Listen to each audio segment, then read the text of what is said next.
Hey, church, so we're going to stay right here in Psalm 119.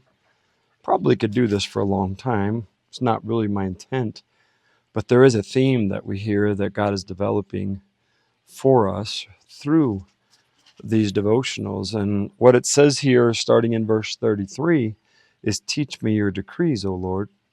I will keep them to the end. Give me understanding, and I will obey your instructions. I will put them into practice with all my heart. Make me walk along the path of your commands, for that is where my happiness is found. Give me an eagerness for your laws rather than a love for money.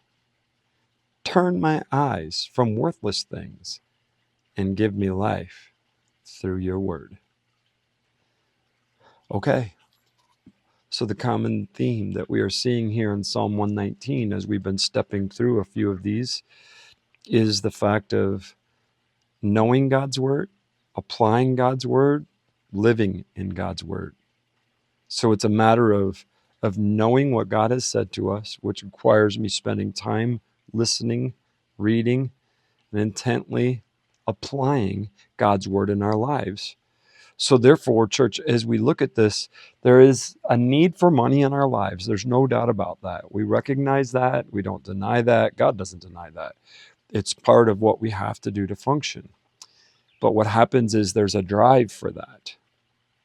And there's a drive for more. And so as the psalmist writes, it says to, give me an eagerness for your word rather than a love for money. So it's like, I want to have the same drive, the same desire to know what you say, Lord, as I do for trying to get ahead in life, to accomplish things, to purchase things, to have things. So church, let's apply that in our life. And so when we ask the accountability questions, have you spent at least 5 minutes a day, 5 days, reading or listening to God's word? The key to this is the fact that we're asking God to place this in our hearts and for us to be able to apply it in our life and live it. So it's pretty important that we would make God's word a priority in our life and not just a kind of checklist to do thing. Let's be his faithful church.